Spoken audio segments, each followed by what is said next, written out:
Hi friends, আজকে দেখো আমার মায়ের কাঁঠাল দিয়ে স্পেশাল ভিডিও। বন্ধুরা, তোমরা আজকে জেনেই ফেলেছো আজকের ভিডিওটা কি দিয়ে বানাচ্ছি। এখানে আমি পাকা কাঁঠাল নিয়েছি 10 কোয়া পরিমাণে, আর এই কাঁঠাল দিয়ে তোমাদেরকে বানিয়ে দেখাবো কাঁঠাল বড়ার রেসিপি। আমি এর আগে আমের বড়া, তালের বড়া, বিভিন্ন ধরনের বড়া তোমাদের কাছে শেয়ার করেছি। আজকে এই পাকা কাঁঠাল দিয়ে বড়ার রেসিপি বানিয়ে দেখাবো খুব সহজে। এবার আমি কাঁঠালের ভিতরের কোয়াগুলোকে ছাড়িয়ে নেব। এটাকে ভালোভাবে পরিষ্কার করে নিতে হবে। ভিতরে যে একটা আস্তরণ থাকে লাল ধরনের, সেটাকেও আমি বাইরে ফেলে দিচ্ছি। একইভাবে সব কাঁঠালগুলোকে আমি পরিষ্কার করে নেব, আর ভালোভাবে পরিষ্কার করে নিতে হবে। একটু পাকা ধরনের কাঁঠাল দিয়ে বড়াটা বানানো খুবই ভালো হয়, আর খেতেও বেশ মজার লাগে। কাঁঠাল একটু পেকে গেলে খেতে ভালো লাগে না, সেই সব কাঁঠাল দিয়ে তোমরা এইভাবে বড়া বানালে বাড়ির সবাই পছন্দ করবে, আর বানানোটাও খুবই সহজ। আমি সব কাঁঠালের বিচিগুলোকে বার করে পরিষ্কার করে নিয়েছি, আর এই কাঁঠাল বড়া বানাতে যে যে উপকরণগুলো লাগবে তোমাদেরকে দেখাচ্ছি। এখানে নিয়েছি আমি 1 বাটি মতো চালের গুঁড়ো, আর আধা কাপ পরিমাণে গমের আটা, আর 4 চামচে 5 চামচ মেপে আমি চিনি নিয়েছি, আর লাগবে 1 চিমটে লবণ, আর মোহরি নিয়েছি ছোট চামচের হাফ চামচা। এরপরে এই কাঁঠালগুলোকে আমি ব্লেন্ড করে নেব। মিক্সিং জারের মধ্যে দিয়ে দিচ্ছি। কোনো রকম জল ব্যবহার করব না, জল না দিয়ে ভালোভাবে ব্লেন্ড করে নিতে হবে। চলে যাচ্ছি ব্লেন্ড করে নিতে।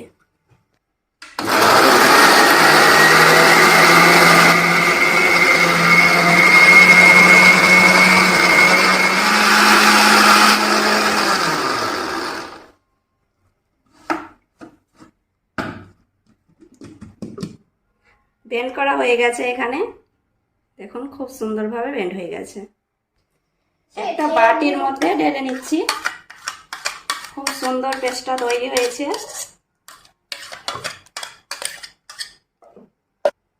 দেখো খুব সুন্দর পেস্টটা তৈরি হয়ে গেছে।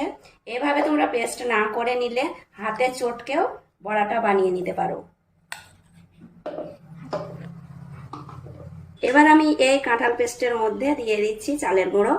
একসঙ্গে সব চালের গুঁড়ো দেবো না, অল্প অল্প করে দিয়ে মাখিয়ে নেব। আমি কিছু পরিমাণ চালের গুঁড়ো দিলাম, আর দিয়ে দিচ্ছি কিছু পরিমাণে গমের আটা। গমের আটা দিলে কি হয়, বড়াটা অনেকটাই নরম হয় আর ওপরটা ক্রিস্পি হয়। দিয়ে দিচ্ছি 1 চিমটে লবণ, মোহরি। এবার হাত দিয়ে ভালোভাবে মেখে নেব।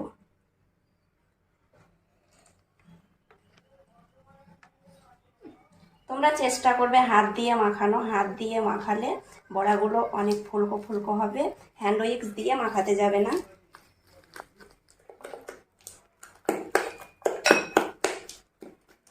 মাখাচ্ছি, আর এই গালে কি লাগিয়েছো দেখো বন্ধুরা, কি লাগিয়েছে, একদম জোকা সেজেছে।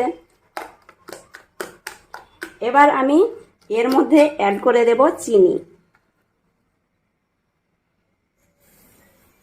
সম্পূর্ণ চিনিটা দিয়ে দিলাম। কাঁঠাল মিষ্টি থাকলে চিনির পরিমাণটা কম লাগবে। চিনিটা তোমরা গুঁড়ো করেও অ্যাড করতে পারো। আমি এখানে গোটা চিনি দিচ্ছি, তাই বেশিক্ষণ ধরে একটু ফেটাতে হবে। চিনি দেওয়ার পরে দেখো অনেকটাই পাতলা হয়ে গেছে। এবার আমি আবারও চালের গুঁড়ো দিয়ে মেখে নেব। তোমরা লাস্ট পর্যায়ে চিনি অ্যাড করবে না, মাখাতে মাখাতেই চিনি মাখাবে, কেননা চিনি দেওয়ার পরে ব্যাটারটা পাতলা হয়ে যায়।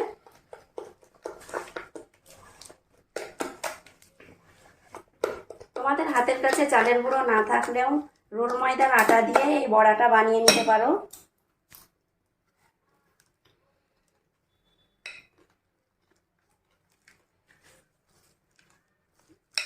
দেখো ব্যাটারটা আমার মাখানো হয়ে গেছে। খুব পাতলাও হবে না, খুব ঘন হবে না। আমি শেপ দিয়ে দেখাচ্ছি। এইভাবে যখন শেপে চলে আসবে তখন বুঝে নেবে ব্যাটারটা পুরোপুরিভাবে খুব সুন্দরভাবে মাখানো হয়ে গেছে। আর আমি এখানে 10 কোয়া মতো কাঁঠাল দিয়ে বানালাম। আমার এখানে 1 বাটি চালের গুঁড়োর মধ্যে 3 ভাগের 2 ভাগ মতো লেগেছে, 1 ভাগ রয়ে গেল। আর গমের আটাও দেখো আধা কাপ নিয়েছিলাম, 2 চামচ মতো রয়ে গেছে। এবার আমি এটাকে চলে যাচ্ছি ভেজে নিতে। বড়াগুলো ভেজে নেওয়ার জন্য কড়াই বসিয়েছি, আর কড়াইয়ের মধ্যে দিয়ে দিচ্ছি পরিমাণ মতো সর্ষের তেল। আর বড়াটা আমি সর্ষের তেল দিয়েই ভেজে নেব। আঁচটাকে মাঝারিতে রেখে তেলটাকে ভালোভাবে গরম করে নিয়েছি। এবার একে একে বড়াগুলো দিয়ে দিচ্ছি তেলের মধ্যে।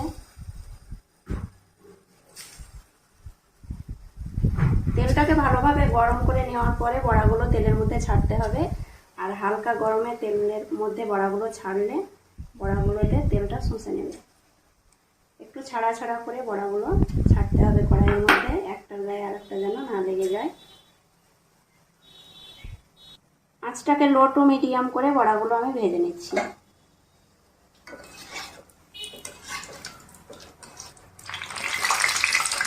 বড়াগুলোকে নাড়াচাড়া করে একটু কালার করে ভেজে নিতে হবে। আর আঁচটাকে লো টু মিডিয়াম করে বড়াগুলো ভাজতে হবে।